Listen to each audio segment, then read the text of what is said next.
Hey guys, it's Amy coming at you from Hawaii, and today I have a special video for you from the beach. It is amazing. Here staying with my sister in Makakilo, so super fun. Today I had an awesome adventure and I wanted to tell you about it. So, I was in this coffee shop called The Curb, and we were talking about coffee, and we were talking about restaurants and all sorts of local goodies, wine bars, stuff like that, and we were sharing local recommendations. And he asked me, how do you find these places? Like, you're not from here, like how do you know where to go? So I get this a lot, and I get a lot from friends, from people who read my website, Live All of You, and I don't know, I kind of just give them recommendations. I don't really tell them how I do it, mainly because I've never verbalized it or written it down. So today I'm going to do that. The question I want to answer is, how do you find the local spots, and how do you find them quickly when, say, you're only there for a couple days? How do you find them and then therefore find more and then have a vacation and an adventure that's not touristy, right? So I have a couple of tips, and the way I do things is kind of in layers. So I have a couple of search tools that I use, and then I just layer them on top of each other and kind of balance them for validity, for quality, for what the source is. So the first thing that I would say is to ask yourself, what does local mean to you? Like, there are local dive bars, there are local wine bars, there's local restaurants, there's local dance halls, there's a bunch of different things that local can mean. So when you ask someone, what's a great local recommendation, you have to be more specific. So for me, like, something that I enjoy is going to a local wine bar, where I can meet people and I can socialize and then ask them, where should I go next, right? So it's not really about gathering 20 different local spots and then only following your own itinerary and not doing anything else, because then you might be missing out on something really awesome. So the first thing that I do is I figure out what I'm looking for, right? And it might be different in different countries. You might go to Colombia, like my good friend Ginger Kern over at the Traveler's Mindset is going to, and you might want to know, where's the best spot to salsa dance. Or you might be going to Hawaii, and maybe you're not looking for, the best hot cappuccino here, although I am, and I'm here right now. You might be looking for, the best acai bowl, right? So figure out what you're looking for first. Then Google it. Google exactly what you're looking for. If you're looking for a hipster neighborhood in wherever, in Buenos Aires, just Google that. Like, really Google exactly the phrase you're looking for, because other people have probably thought of the same phrase. So, and maybe I've written articles about it, hopefully. Or you can infer from what you might find from that. So definitely do that, okay?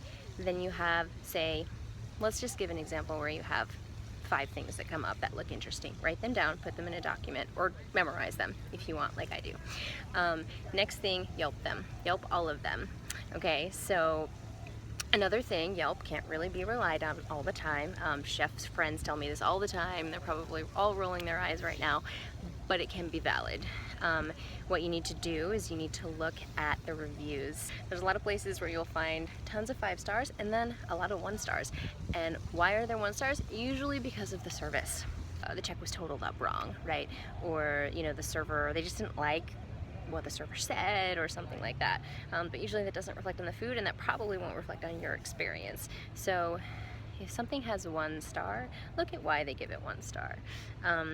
So you're pairing that. So you're pairing what you've Googled and the source from which you Google it. So maybe a BuzzFeed article doesn't rank as highly as a New York Times article in something that you might be looking at. There's Gothamist. There's for New York, for example, there is Eater.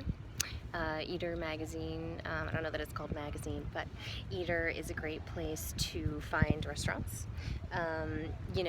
Make sure that you're checking the source, right? So then you're going to compare that to your Yelp reviews. And then, even to go a step further, when you find a reviewer who reviews something in a way that is mature and gives both sides of the story, say they got something wrong but then they ordered it again and it was amazing, like, look at that reviewer and see if they're from the area, see if they are traveling to other areas that you are also traveling to. Take a look at what they've written in other places. So you can check that out. So by that point, let's say your top 5 has kind of narrowed down to a top 2, and then from that it's like, oh, I actually gained like 3 more that are new, so you still have 5, but you have 5 like refined ones, right? From there, you're gonna ask local friends, ask family that live there.